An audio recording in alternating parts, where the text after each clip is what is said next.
एक बार मिलकर के कृपया गायत्री मंत्र का उच्चारण करेंगे। ओम भूर्भुवः स्वाहा तत्सवितुर्वरेण्यं भर्गो देवस्य धीमहि धियो यो नः प्रचोदयात्।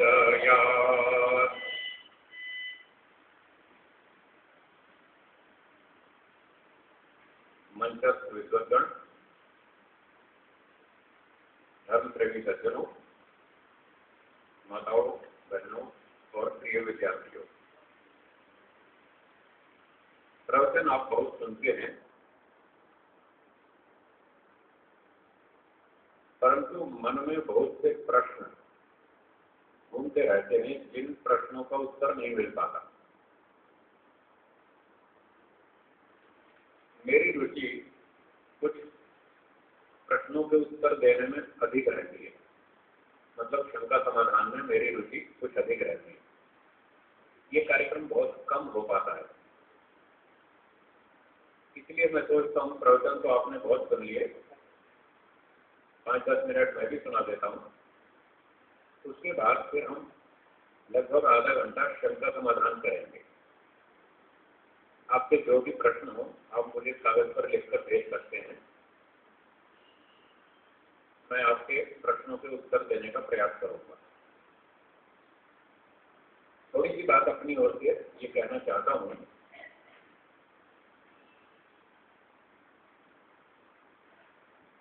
संसार में 3 वस्तुएं अनादि हैं। कितनी वस्तुएं? 3। उनके नाम बोलिए मेरे साथ। ईश्वर, जीव, प्रकृति। ये 3 वस्तुएं अनादि हैं। अनादि का मतलब जिनका आदि न हो। क्या अर्थ है अनादि का? जिनका आदि न हो। आदि का मतलब आरंभ, उत्पत्ति, निर्माण, रचना, क्रिएशन। जिन वस्तुओं की रचना कभी नहीं हुई,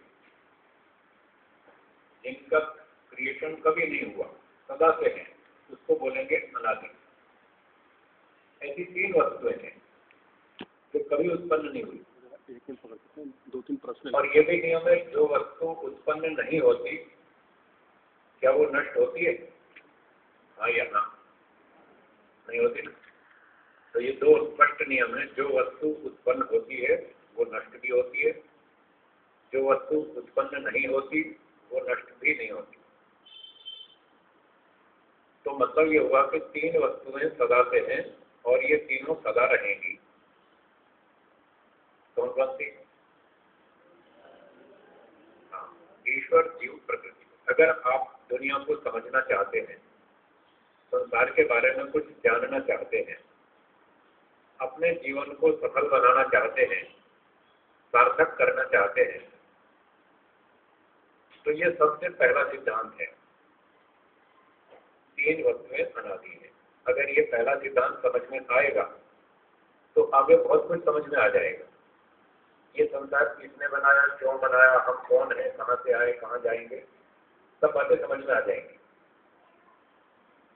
अगर ये बात समझ में नहीं आई कि 3 वस्तु अनादि है, अगर ये बात समझ में नहीं आई तो कुछ भी समझ में नहीं आएगा।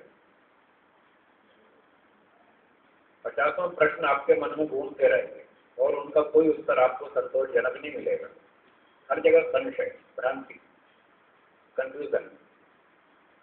इसलिए हमको ये सबसे पहला सिद्धांत समझना चाहिए, 3 वस्तुएं अनादि हैं, सदा से हैं और सदा रहेंगी। जो व्यक्ति इन 3 चीजों को ठीक ठीक जान लेगा, समझ लेगा, उसको जीने का तरीका आ जाएगा।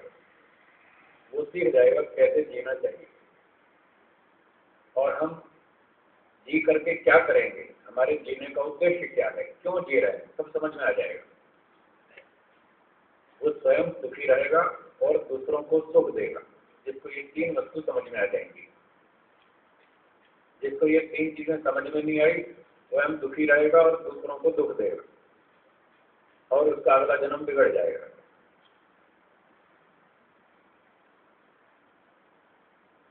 अब मैंने कह तो दिया कि अगला जन्म बिगड़ जाएगा।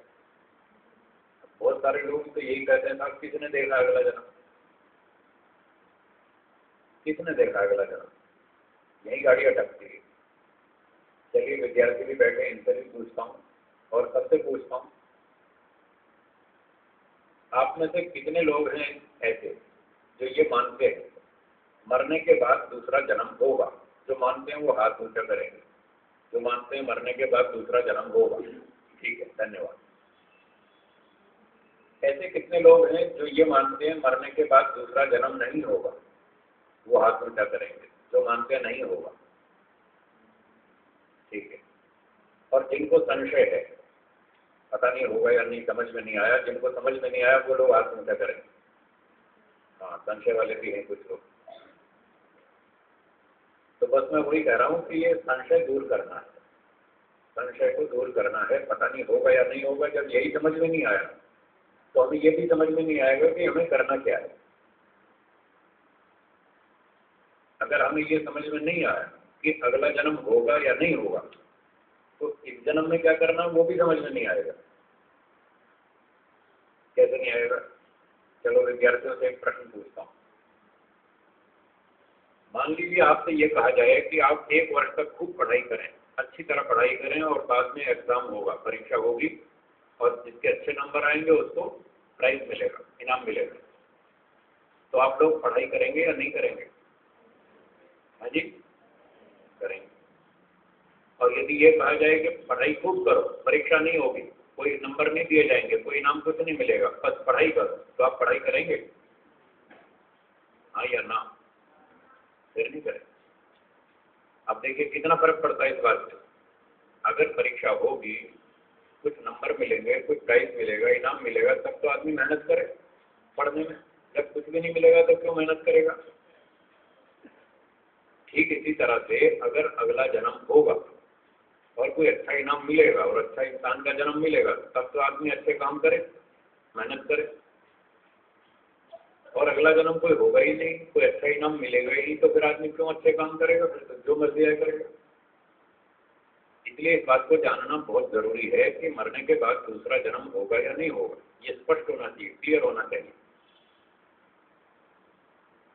तो इस बात को समझने के लिए मैं छोटे छोटे 2-3 प्रश्न पूछता हूँ, बहुत आसान, आप सब लोग उत्तर दे सकते हैं, बहुत आसान प्रश्न है।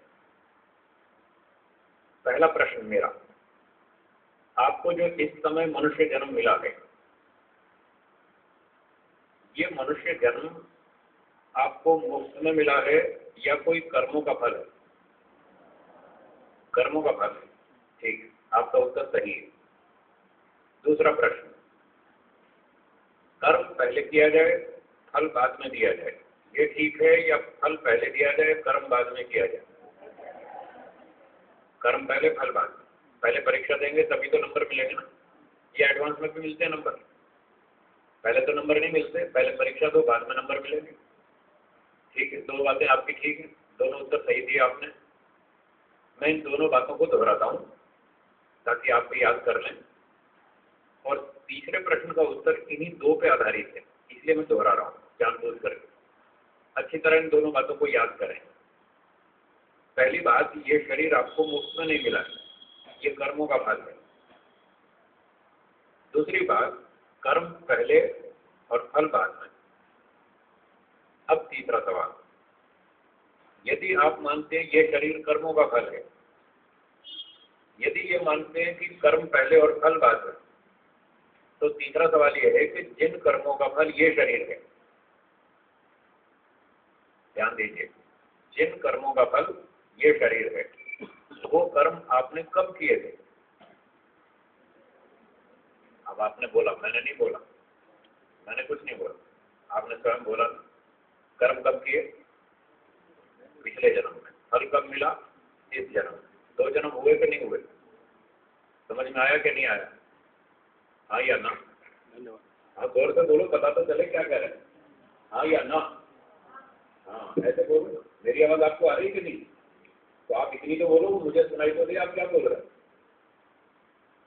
तो कर्म किया पिछले जन्म में, फल मिला इस जन्म में, 2 जन्म हो गए।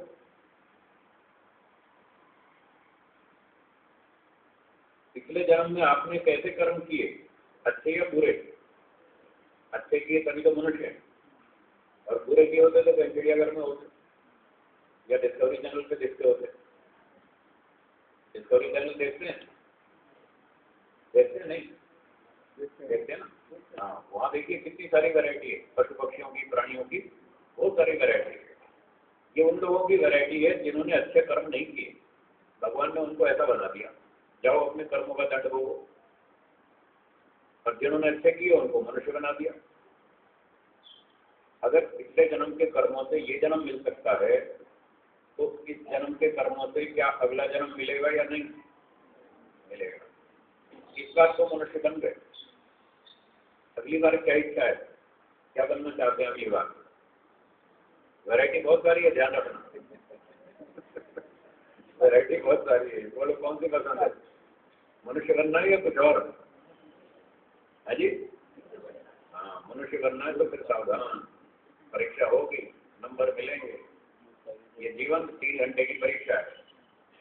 आपकी स्कूल की परीक्षा 3 घंटे की होती है ना, बोर्ड का एग्जाम, वो घंटा आपका 60 मिनट का होता है। और ये जो जीवन की परीक्षा है ये कई वर्षों का 1 घंटा होता है। ये भी 3 घंटे की। यहाँ पर कई वर्ष का 1 घंटा होता है। पहला घंटा बचपन है, दूसरा जवानी है, तीसरा बुढ़ापा है, उसके बाद मृत्यु की घंटी बजेगी, टाइम इज ओवर, चलो समय समाप्त हुआ, अब नंबर मिलेंगे। अच्छे कर्म किए तो मनुष्य बना देगा ईश्वर, और बुरे किए तो पशु पक्षी बनाएगा। चॉइस आपकी है, पसंद आपकी है, आपको जो बनना हो आप पसंद है। अब आप सोच लीजिए। तो उन 3 चीजों में से एक चीज हम हैं। 3 चीज कौन सी बताई थी? 3 वस्तु, ईश्वर, जीव और इन 3 में से हम कौन है? जीव।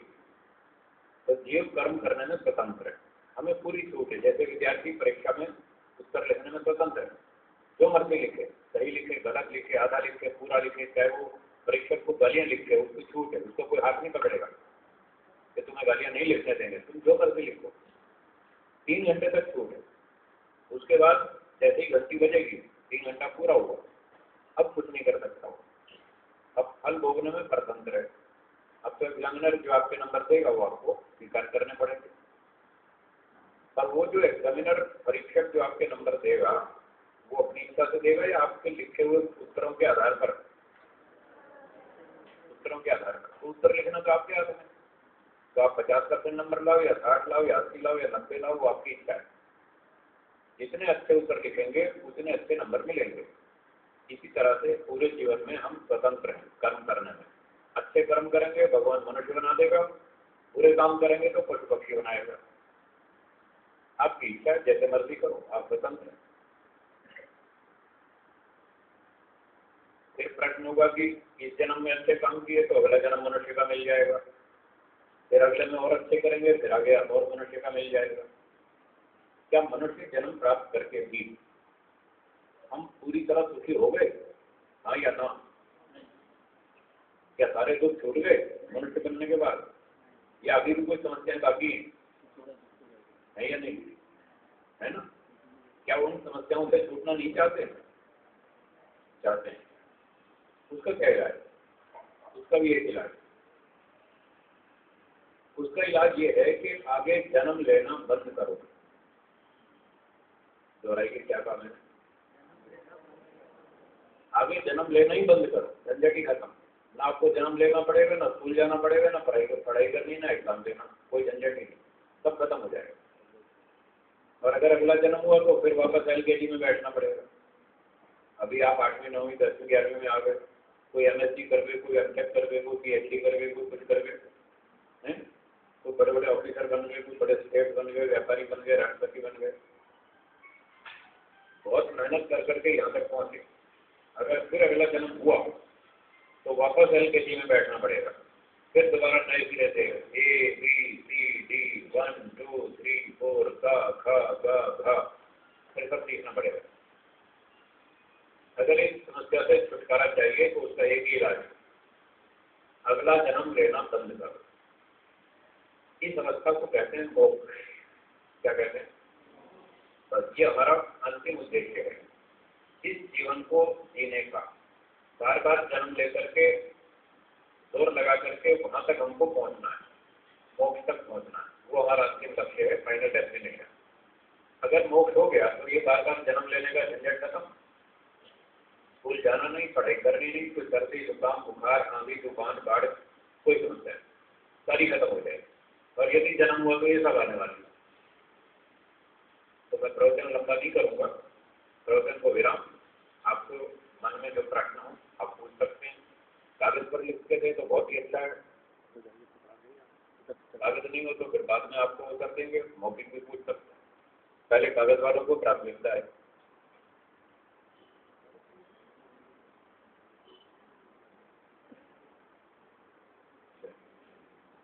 मेरे पास जो प्रश्न आए हैं मैं इनके उत्तर देता हूँ।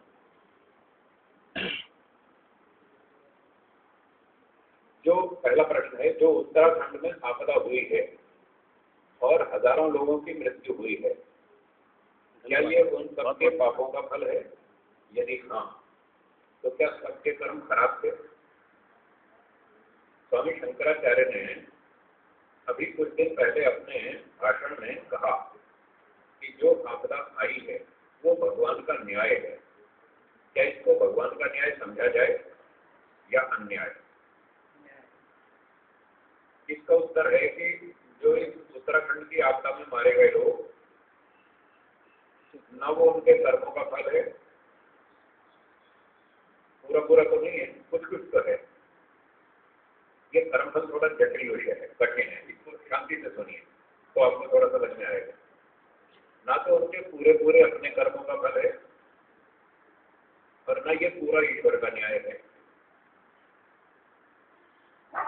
ये जो आपदा आई, बहुत तेज गति से पानी आया और बहुत से मकान बह गए, मोटर गाड़ियां बह गई, बहुत से लोग डूब गए, मारे गए।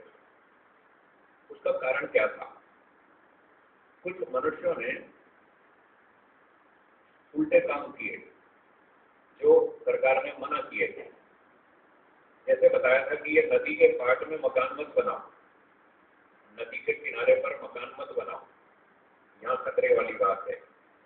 ऊपर पहाड़ों से जंगल मत काटो, इससे नुकसान हो सकता है। तो सरकार ने जो निर्देश दिए थे उसका पालन नहीं किया, ऊपर जंगल काट दिए। तो जब जंगल होते हैं तो पानी के बहाव को रोकते हैं। अगर जंगल नहीं था तो पानी का बहाव नहीं रुका और वो तेजी से चला। फिर तेजी से जो पानी आया तो जो नदी के पाट में जो मकान थे या किनारे पर थे और कच्ची जमीन पर थे, वो पानी के बहाव से बह गए। तो गलती तो कुछ हमारी लोगों की थी और इसमें कुछ गलती उन लोगों की भी थी जिन्होंने वो सरकारी विभाग वालों से रिश्वत देकर के जंगल कटवा दिए। कुछ ऐसी जगह पर मकान बना लिए जहाँ पर नहीं बनाने चाहिए थे, बीच में साठ गांठ करके कुछ न कुछ गड़बड़ तो की लोगों ने, ये उसका दंड मिला। तो कुछ कुछ मनुष्यों की गलती थी और जो लोग वहां पर गए थे, यात्री लोग, वो वहां क्यों गए थे? कुछ उनकी भी गलती थी। क्या करने गए थे वहां पर? भगवान का दर्शन करने गए केदारनाथ में। क्यों? भगवान केदारनाथ में रहता है, आपके देहरादून में नहीं रहता है? हाँ जी बोलो, भगवान देहरादून में रहता है कि नहीं? दिल्ली पंजाब में रहता है कि नहीं? हरियाणा चंडीगढ़ में रहता है, तो फिर केदारनाथ क्यों गए? काम का मरने गए थे। ये उन लोगों की गलती थी, क्यों गए वहां? आप देखते हैं सड़क पे लिखा है सावधानी हटी और दुर्घटना घटी। जहां भी लापरवाही करेंगे दुर्घटना घटेगी, आपको चोट लगेगी। तो ऐसे स्थान पर नहीं जाना चाहिए था जहां पर दुर्घटना की संभावना हो, मौसम खराब है, रास्ते ठीक नहीं है और वर्षा का मौसम है, बाढ़ आ सकती है, कुछ भी हो सकता है। इस जगह पर क्यों?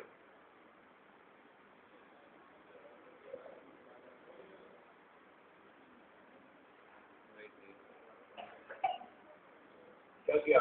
बस ठीक है, चलना ऐसे ही चलना। तो हमको सड़क पर चलते हैं तो सावधानी से चलना चाहिए, पहाड़ पर चलते हैं तो सावधानी से चलना चाहिए। मैं जम्मू कश्मीर जाता रहता हूँ, वहाँ साल में एक बार जाता हूँ। देहरादून भी साल में एक बार आता हूँ, प्रचार के लिए जाता हूँ। अभी जून में मैं कश्मीर में गया, जम्मू से बाई रोड। तो वहाँ सड़कों पर लिखा है सावधानी हटी और दुर्घटना घटी, कृपया गाड़ी सावधानी से चलाएं। फिर कहीं कहीं लिखा रहता है देखो घर पे कोई आपकी प्रतीक्षा कर रहा है, इसलिए जरा सावधानी से गाड़ी चलाएं। एक बोर्ड पे बहुत अच्छा लिखा था, बड़ा मनोरंजक वाक्य लिखा था।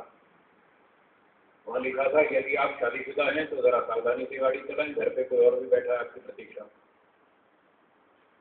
मतलब तरह तरह के स्लोगन लिखे जाते हैं लोगों को प्रेरित करने के लिए कि सावधानी से गाड़ी चलाएं वरना दुर्घटना हो सकती है और आपको नुकसान हो सकता है।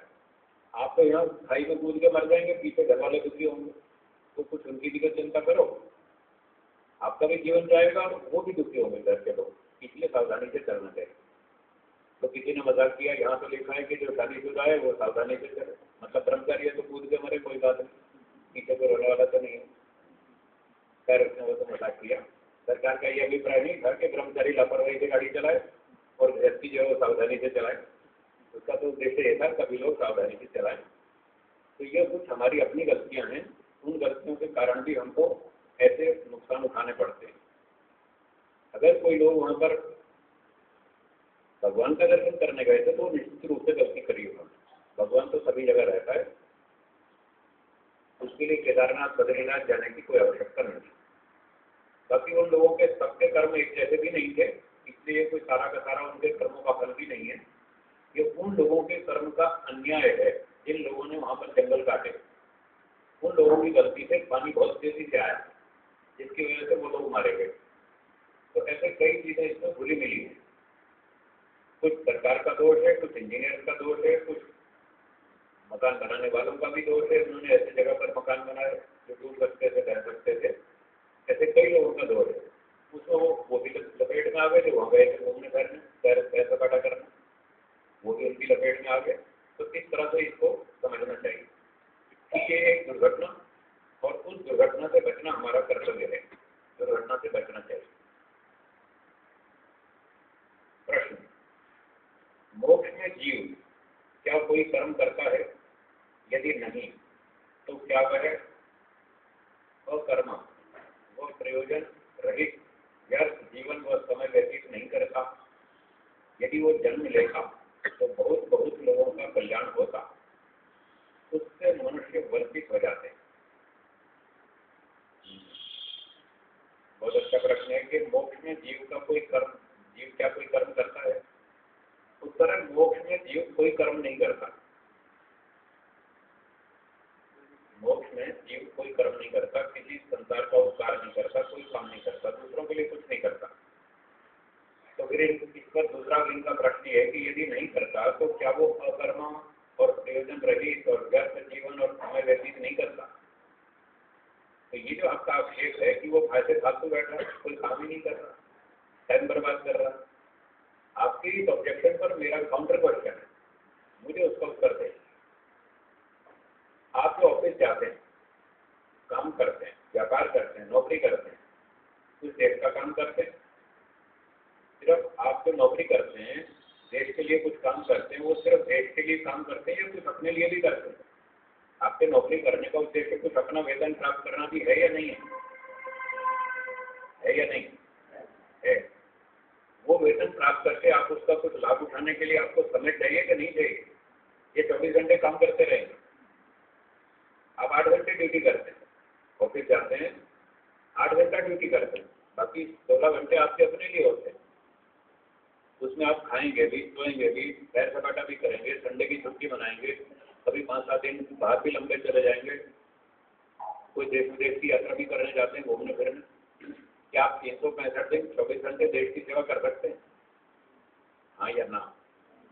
नहीं कर सकते। और आप कभी 5-7 दिन छुट्टी मनाने चले गए स्विट्जरलैंड या कनाडा चले गए या मान लो ऑस्ट्रेलिया चले गए, तो ये आपने न्याय किया या अन्याय किया लोगों पर? आप 5-7 दिन छुट्टी मनाने गए, आपने 6 महीने काम किया और 1 सप्ताह छुट्टी मनाने गए, कोई दूसरों पर अन्याय तो नहीं है ना? इतना तो हक बनता है ना घूमने का, इतना तो अधिकार बनता है, फिर कुछ दिन हमको भी सैर सपाटे के लिए चाहिए। तो जब आपको 8-10 दिन की, 12 दिन की, महीने भर की छुट्टी मिलती है ऑफिस से साल भर में, और आप घूमने फिरने सैर करने जाते हैं, तो ये कोई दूसरों पर अन्याय नहीं है, कोई दूसरे का शोषण नहीं। और इसको कोई निष्क्रिय जीवन भी नहीं कहेंगे। ये आपने अपने लिए कर्म किया, आज अपने मौज मनाने जा रहे हैं, इसमें कोई आपत्ति नहीं। तो ठीक इसी तरह से जब हम संसार में जन्म लेते हैं तब तो हम काम करते हैं, और जब मोक्ष में जाते हैं तो ये मोक्ष और हॉलीडे, हाँ तो हम छुट्टी मनाने जा रहे हैं और छुट्टियों में काम थोड़ी करेंगे। आप जाए ऑस्ट्रेलिया से सैर करने और फिर ऑफिस वाले आपको फोन करें आप ये 6 घंटे हमारा काम करो, आप कहेंगे सर अभी तो हम 8 दिन छुट्टी पर है, अभी कोई काम नहीं करेंगे, 8 दिन बाद लौटेंगे तब बात बोल। तो मोक्ष और हॉलीडे, मोक्ष में तो छुट्टियां मनानी है, वहाँ कोई काम नहीं करना, इसलिए वो व्यर्थ नहीं है, वो अपना शहर से काटा है, वो अपना कर्म का फल भोग रहे। कर्म का फल भोगना कोई अपराध नहीं है और उसका नाम निष्क्रियता भी नहीं है। अगली बात, अग्नि, वायु, आदित्य और अंगिरा को एक एक वेद का ज्ञान परमात्मा से प्राप्त हुआ। ठीक है, प्रश्न, क्या इन्होंने अन्य अन्य 3 वेदों का ज्ञान प्राप्त किया या नहीं किया, तो किस प्रकार? ऐसा कोई लिखित प्रमाण तो मेरे पास नहीं है। तो प्रश्न आपने पूछा है कि अग्नि को ईश्वर ने ऋग्वेद का ज्ञान दे दिया, तो यजुर्वेद, सामवेद और अथर्ववेद का ज्ञान उसने प्राप्त किया या नहीं किया? कोई लिखित प्रमाण तो ऋषि वचन है नहीं मेरे पास।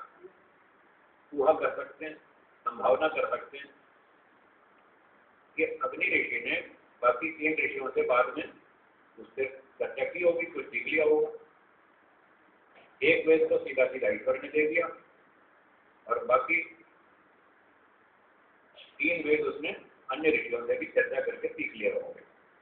ऐसे बाकी तीनों ने भी एक दूसरे से जरूर सीखे होंगे, ऐसी संभावना लगती है, ऐसी गुहा लगती है। प्रश्न, क्या इन्होंने ब्रह्मा जी से भिन्न अन्य स्त्री पुरुषों को वेद पढ़ाए? जी हाँ, बिल्कुल पढ़ाए। एक को थोड़ी पढ़ाएंगे, बहुत लोगों को पढ़ाएंगे, सबको पढ़ाएंगे। आज भी एक टीचर को, एक विद्यार्थी को थोड़ी पढ़ाता है क्लास में, इतने सारे टीचर थे, इतने सारे विद्यार्थी होते, एक टीचर क्लास में पढ़ाता है, 50, 60, 70 विद्यार्थी होते। ऐसे ही अकेले ब्रह्मा जी को नहीं पढ़ाया उन्होंने, बहुत सारे लोगों को पढ़ाया। जो पढ़ लिख करके विद्वान हो गया, 4 वेद पढ़ गया, उसको ब्रह्मा जी की डिग्री दे दी, तो इसका नाम ब्रह्मा, इसको ये डिग्री दी जाती है। इस तरह से और लोगों को भी पढ़ाया उन्होंने। प्रश्न अगला, क्या इन्होंने विवाह करके संतानोत्पत्ति की या नहीं? संततियों का विवरण क्या है? तो जहां तक मैं समझता हूँ, मेरी बुद्धि जितना काम करती है कि उन 4 ऋषियों ने कोई विवाह नहीं किया, वो आजीवन ब्रह्मचारी रहे, बहुत ऊंचे स्तर के थे, वो सबसे ऊंचे स्तर के थे, बहुत अच्छे वैराग्यवान थे, मोक्ष के किनारे पर बैठे थे, बस एक छलांग लगानी बाकी थी, इतना ही काम बाकी था। इसलिए ईश्वर ने उनको चुना, उन 4 व्यक्तियों को, ताकि वो बढ़िया बढ़िया योग्य व्यक्ति फटाफट वेद को पढ़े, सीखे, और जो थोड़ा बहुत कसर है उनकी वो पूरी हो जाए और वेद का प्रचार करें लोगों में और फटाफट उनका मोक्ष हो जाए। वो तो मोक्ष के किनारे पर ही बैठे थे। तो इतनी योग्यता वाला व्यक्ति विवाह नहीं करता, शादी नहीं करता। जिसको अभी संसार में सुख दिखता है, जिसमें अविद्या है, राग है, द्वेष है, काम, क्रोध, लोभ, ईर्ष्या, अभिमान, बहुत सारे दोष हैं, वो व्यक्ति शादी करता है, विवाह वो करता है, गृहस्थ में वो जाता है। तो इतनी ऊंची योग्यता वाला व्यक्ति विवाह नहीं करता, तो उन्होंने कोई विवाह नहीं किया। इनकी आयु क्या रही होगी? अब रही होगी, संभावना की बात है, आप भी यही पूछ रहे हैं क्या संभावना है, तो संभावना में वेद के आधार पर कह सकता हूँ 400 साल तो जिए होंगे। वेद में मनुष्य की आयु अधिकतम 400 वर्ष से जाती है। तो वो सबसे योग्य व्यक्ति थे, सबसे अधिक बुद्धिमान थे, स्वस्थ थे, बलवान थे, विद्वान थे, ब्रह्मचारी थे, तपस्वी थे, और सृष्टि का आरंभ ही था, सब कुछ शुद्ध था, कोई प्रदूषण भी नहीं था, सब कुछ बढ़िया था। तो कम से कम 400 साल उनको जीना चाहिए, ऐसी गुहा लगती है, ऐसी संभावना होती है। अगला प्रश्न, आज समाज और राष्ट्र की समस्याओं का समाधान क्या है? समाधान तो है हमारे पास, कोई करने वाला हिम्मत वाला हो तो कर ले। समाधान को हम बता देते हैं। समाधान ये है कि जितने भी संप्रदायों के बड़े बड़े चीफ हैं, शीर्षस्थ नेता, गुरु, उन सबको इकट्ठा कर लिया जाए, सबको अरेस्ट कर लिया जाए, सबको बंदी बना लिया जाए, और 2 वर्ष के लिए एक कॉलोनी में बंद कर दिया जाए और उनको सरकार की ओर से ये सूचना दी जाए कि 2 वर्ष का आपको समय दिया जाता है। कौन सा धर्म ठीक है, कौन सा ठीक नहीं है, वो हमारी समझ में नहीं आता। आप कहते हो हम विद्वान हैं, तो आप लोग आपस में निर्णय कर लो। 2 साल का समय है। 2 साल बाद हम आपका ताला खोलेंगे और फिर आपको बाहर निकालेंगे। उससे हमको सारे मिलकर एक फैसला सुना देना कि ये धर्म ठीक है, हम उसको दुनिया भर में लागू कर देंगे। जब धर्म एक हो जाएगा तो झगड़ा खत्म। आज जो समस्याएं हैं वो धर्म के नाम पर। सारी दुनिया में मैथमेटिक्स एक तरफ का पढ़ाया जाता है या अलग अलग? मेरा मतलब है भारत में 5 अट्ठे कितना होगा? 40। और जापान में, रूस में, अमेरिका में, सारी दुनिया वालों ने एक गणित स्वीकार किया या नहीं किया? 5 अट्ठे 40। तो कभी गणित पर झगड़ा हुआ? नहीं हुआ। अच्छा, फिजिक्स पढ़ाते तो सारी दुनिया में एक जैसी पढ़ाते। Electron, proton, neutron, hydrogen. फिर केमिस्ट्री में जाएंगे तो hydrogen, nitrogen, silicon, oxygen, helium, सारी एक जैसी पढ़ाते, कोई झगड़ा नहीं। केमिस्ट्री में झगड़ा नहीं है, फिजिक्स में झगड़ा नहीं है, मेडिकल में झगड़ा नहीं है, मैथ्स में झगड़ा नहीं है, ज्योमेट्री में झगड़ा नहीं है। धर्म में क्यों झगड़ा? धर्म का झगड़ा इसीलिए कि धर्म एक नहीं है। बाकी सारे सब्जेक्ट एक जैसा पढ़ाते हैं, उसमें कोई झगड़ा नहीं। अगर धर्म भी एक हो जाए सबका तो झगड़ा खत्म हो जाएगा। एक धर्म करने का ये तरीका है कि जितने धार्मिक नेता हैं सबको इकट्ठा करके 2 साल के लिए बंद कर दो जेल में और उनको छुट्टी कर दो, खाना पीना सुविधा सारी दो, first class, super first class सुविधाएं दो। और 2 साल के बाद उनको निकालो और उनसे पूछो भाई सारे मिलकर के एक गणित बना दो अपना, बस हम वो लागू कर दें, झगड़ा खत्म। और अगर सारे लोग एक धर्म को स्वीकार कर लेंगे तो सबको सम्मान मिलेगा, सुविधा मिलेगी, सबको सारी ठीक ठाक मिलेगा। और जो उस एक धर्म को स्वीकार नहीं करेगा उसको तोप से उड़ा देंगे। क्या कहा? जो एक सत्य को स्वीकार नहीं करेगा उसको तोप से उड़ा देंगे। बस 2 साल तक आपकी छूट है, 2 साल में जो करना हो कर दो, ये समाधान है। अगर आप में से कोई ताकत वाला आदमी हो, कर सकता हो तो कर ले, रिजल्ट पक्का है। रिजल्ट की हमारी गारंटी, उपाय यही है और कोई उपाय नहीं। जब तक अलग अलग संप्रदाय चलेंगे दुनिया में शांति नहीं होने वाली। कृपया वानप्रस्थ आश्रम के विषय में मार्गदर्शन दें। परंपरा, वानप्रस्थ आश्रम परंपरा के विषय में मार्गदर्शन दें। तो जो शास्त्रीय परंपरा है वो तो ये है जो शास्त्रों में लिखा है कि जब बेटे का बेटा हो जाए, मतलब पोता या पोती, तो मतलब कुछ भी हो जाए, तीसरी पीढ़ी चल पड़ी, तो फिर जब दादा बन गए तो फिर आपको वानप्रस्थ में जाना चाहिए। बच्चों की जिम्मेदारी आपकी, पोतों की जिम्मेदारी नहीं। वो बच्चों की जिम्मेदारी, वो अपने बच्चों को पढ़ाएंगे और उनका पालन पोषण करेंगे। आपने अपने बच्चों को पढ़ा लिखा दिया, विद्वान बना दिया, धार्मिक बना दिया और खाना कमाना सिखा दिया, आपकी ड्यूटी खत्म हो। तो जब पोता पोती हो जाए तो अपने वानप्रस्थ में जाना चाहिए। ये शास्त्र का नियम। कोई पालन करे तो अच्छी बात है, लाभ उठाएगा, नहीं करेगा तो फिर हानि भी उसी को उठानी। परंपरा ये है। अगला प्रश्न है कि कर्माशय और संस्कार में क्या अंतर है? क्या मनुष्य में भिन्न योनियों में, भोगों में संस्कार पड़ते हैं, बनते हैं? उत्तर ये है कि कर्माशय और संस्कार में अंतर। एक व्यक्ति ने चोरी की, शरीर से सामान चुराया, किसी दुकान से, घर से, मकान से, यदि चोरी करने की क्रिया की, सामान उठा लाया, इसको तो बोलते हैं कर्म। ये एक कर्म हो गया। ऐसे उसने 2 बार की, 5 बार की, 10 बार की, 20 बार की, कहीं झूठ बोला, कहीं चोरी की, कहीं धक्का मुक्की, कहीं अन्याय किया, किसी का शोषण किया। ये जो क्रियाएं की, इनका नाम है कर्म।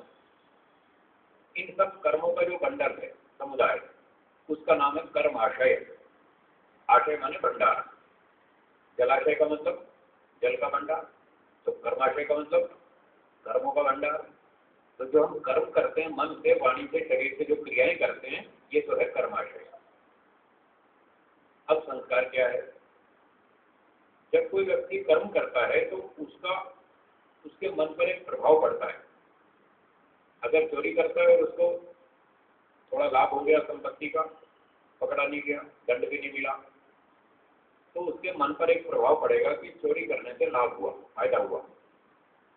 ये जो उसके मन पे प्रभाव पड़ता है इसका नाम है संस्कार।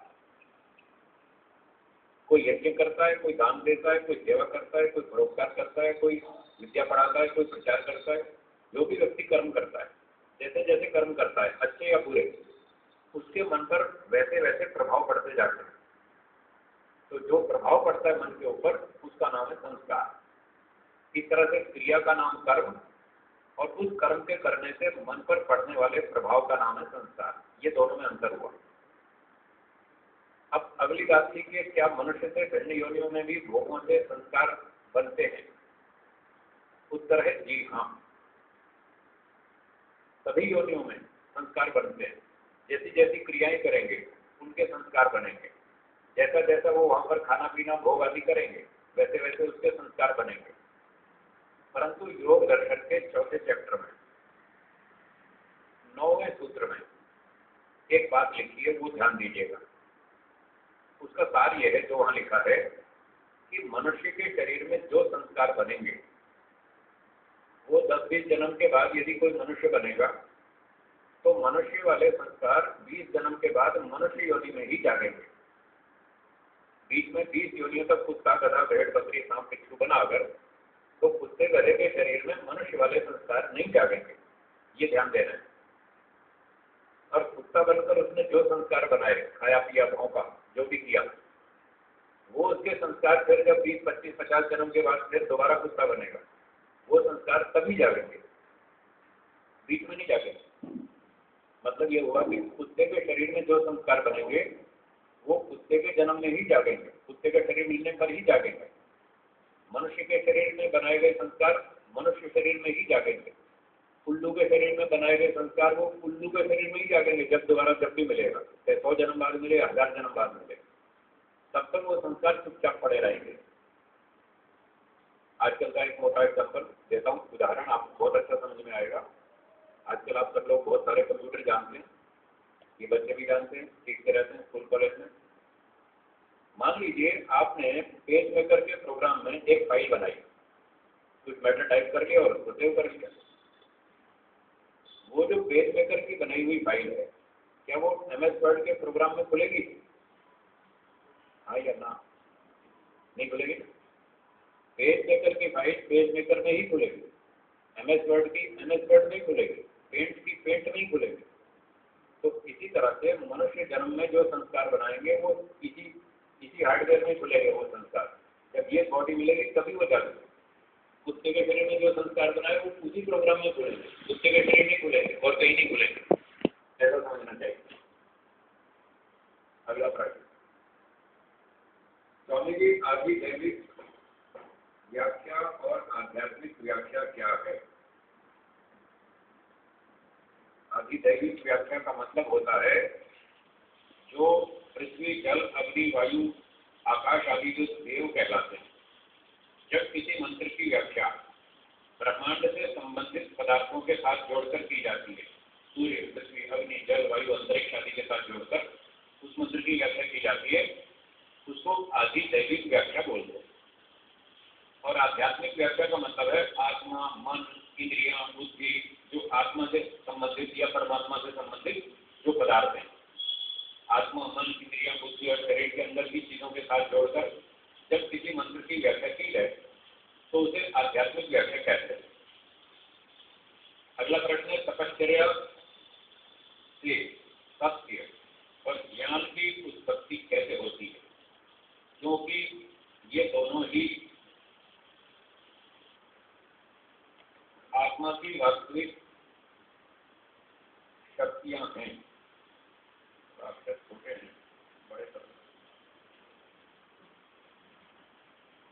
हाँ, तो यहाँ लिखा है कि ये दोनों आत्मा की वास्तविक संपत्ति है, ऐसा पढ़ा है। तो सत्य और ज्ञान की उत्पत्ति आत्मा से जो तपस्या से जो होती है, उसका अर्थ ये होता है कि जब व्यक्ति तपस्या करता है तो उसका मन शुद्ध होता है। मन के शुद्ध होने से वो व्यक्ति सत्य को ग्रहण कर पाता है। जब तक मन शुद्ध नहीं होगा वो सत्य को स्वीकार नहीं करेगा। सत्य तो अपनी जगह पर ठीक है, दो व्यक्ति जब झगड़ते हैं किसी बात पर, संपत्ति में झगड़ते हैं, मान लो दो भाई उनमें झगड़ा हो गया संपत्ति, तो कम से कम दोनों तो न्याय पर नहीं होंगे ना, दो में से कोई तो न्याय पर हो गई, तभी तो झगड़ा शुरू हुआ। तो वो दो व्यक्ति जो संपत्ति पे झगड़ रहे हैं वो क्यों झगड़ रहे हैं? इसलिए कि दोनों का मन शुद्ध नहीं है। एक के मन में गड़बड़, उसके मन में अन्याय है, लोभ है, शोषण की भावना है, अधिकार छीनने की भावना है। उसको वो सत्य क्यों नहीं समझ में आ रहा कि ये इसका अधिकार बनता है, मैं क्यों छीन रहा हूँ? उसको ये सत्य क्यों नहीं समझ में आ रहा? उसका मन अशुद्ध है। तपश्चर्या करने से वो अशुद्धि दूर हो जाती है, तो मन शुद्ध हो जाता है, निर्मल हो जाता है। फिर उसको सत्य समझ में आता है, भाई ये तो इसकी मेहनत का पैसा है, मैं क्यों खा रहा हूँ? इसकी मेहनत का इसको मिलना चाहिए, मेरी मेहनत का मुझे मिलना चाहिए। तो सत्य फिर तब समझ में आता है जब व्यक्ति तपश्चर्या करे और अपने मन को शुद्ध करे। ऐसे ही जब मन शुद्ध होता है तो ज्ञान की प्राप्ति होती है। वो जो गुरुजनों से सीखता है, विद्या पढ़ता है, माता पिता से, गुरुजनों से, वो उसको अच्छा अच्छा समझ में आता है। मन शुद्ध है तो ही विद्या प्राप्त होती है। महर्षि मनु जी ने लिखा है कि धर्म की बात, सत्य की बात, न्याय की बात वो सबकी समझ में नहीं आती। किसकी समझ में आती है? महर्षि मनु जी लिखते हैं, अर्थ कामेश प्रकट का नाम धर्म ज्ञानम विधीयते। जो व्यक्ति अर्थ और काम, अर्थ का मतलब संपत्ति, रुपया, पैसा, और काम का मतलब भोग विलास, जो व्यक्ति पैसे के पीछे डूबा हुआ नहीं है, जिसको पैसे का लोभ नहीं है, जो भोग विलास में डूबा हुआ नहीं है, इन दो चीजों से जो पृथक है, इन दो चीजों से जो विरक्त है, उसी को धर्म समझ में आता है। जो धन के पीछे भागता है, जिसको भोग विलास की इच्छाएं हैं, उसको सत्य न्याय धर्म समझ में नहीं आता। इसलिए वो मन की शुद्धि के लिए तपस्या करनी पड़ती है। तब मन शुद्ध हो जाता है, तब उसको ये धर्म, सत्य और न्याय तब उसको समझ में आता है। उसका ज्ञान भी शुद्ध होता है, ज्ञान भी बढ़ता जाता है। इस प्रकार से जानना चाहिए। अगला प्रश्न है, हमारे देश की जनसंख्या तेजी से बढ़ रही है, इसमें मुसलमान और ईसाई भी बढ़ रहे हैं, क्या कारण है? कारण यही है कि वो बढ़ाते जाते हैं, हम बढ़ाते नहीं। वो बढ़ाते हैं, उनकी बढ़ती है, हम नहीं बढ़ाते तो नहीं बढ़ती। और सरकार की ओर से कोई नियंत्रण नहीं है। कॉमन सिविल कोड लागू नहीं है, सबके ऊपर एक कानून होगा, वो लागू नहीं। उनको छूट दे रखी है, हमको छूट नहीं दे रखी। ये कारण। प्रश्न, हम हमेशा ये कहते हैं कि आर्य समाज और हिंदू धर्म सबसे उत्तम है, परंतु क्या कारण है कि आर्य समाज में सच्चाई और ईश्वर भक्ति के बावजूद संख्या कम हो रही है? इसका उत्तर बिल्कुल सीधा सा है। सुनार की दुकान पे ज्यादा भीड़ होती है सब्जी मंडी में, तो सुनार की दुकान में जो माल बिकता है वो खराब है क्या? खराब है या अच्छा है? इतना अच्छा माल है, 24 कैरेट गोल्ड है, फिर भी भीड़ कम है। क्या कारण? क्या कारण? महंगा माल है, सब लोग नहीं खरीद सकते। सोना बहुत महंगा है, सबके पास ताकत नहीं खरीदने की, इसलिए वहाँ भीड़ कम होती है। सब्जी सस्ती होती है तो वहाँ खूब भीड़ लगती है, सबको सब्जी चाहिए। तो जितने बाकी संप्रदाय हैं वहाँ पर सस्ता माल है, इसलिए खूब लाइन लगती है, खूब भीड़ लगती है। लेकिन आर्य समाज में जो कुछ मिलता है, इसको समझना बहुत कठिन है, इसको खरीदना बहुत कठिन है। महंगा माल है। महंगा माल से मतलब समझने के लिए बुद्धि चाहिए, आईक्यू लेवल चाहिए। इतना आईक्यू लेवल लोगों में है नहीं, जितनी ऊंची बात यहाँ सीखने को मिलती है। और दूसरी बात, जो यहाँ सच्ची बात सिखाते हैं उसको वो स्वीकार करने के लिए तैयार नहीं। बताया ना, मन शुद्ध नहीं, इसलिए वहाँ पर भीड़ खूब लगती है और यहाँ पर भीड़ कम आती है। यहाँ देख लो कितने से लोग, ये तो बहुत अच्छी संख्या है। जो यहाँ सामने दिखती है तो बहुत बढ़िया संख्या है। वरना आर्य समाजों में तो कहीं 5 होते हैं, कहीं 15 होते हैं, कहीं 20 होते हैं। तो यहाँ भीड़ इसलिए कम रहती है। यहाँ की बातें बहुत कठिन है, इसको समझने के लिए आईक्यू लेवल चाहिए और मन की शुद्धता चाहिए, वो लोगों में है नहीं। इसलिए यहाँ पर भीड़ अधिक बढ़ेगी भी नहीं। ये भी आप ध्यान रखिएगा, इसके लिए आप टेंशन ना करें। यूँ नहीं सोचते साहब इतने मेहनत हो गए, इतने साल हो गए मेहनत करते करते, फिर कोई 25-50 लोग भी आते हैं, ज़्यादा आते ही नहीं। तो यहाँ कोई संख्या बढ़ने वाली भी नहीं। इस बात से आप निश्चिंत रहें, फालतू टेंशन नहीं करें। एसी फर्स्ट क्लास में थोड़े से लोग होते हैं और जनरल कोच में बहुत भीड़ होती है। सुनार की दुकान पे कम लोग होते हैं, सब्जी मंडी में बहुत लोग होते हैं। तो अपना जो क्लास चल रहा है ना आर्य समाज का, यही फर्स्ट क्लास का डिब्बा है और यहाँ 24 कैरेट गोल्ड मिलता है, 100% शुद्ध वस्तु मिलती है, तो यहाँ कमी रही। समय समाप्त हो गया, प्रश्न भी समाप्त हो गए, इतना ही कहकर विराम।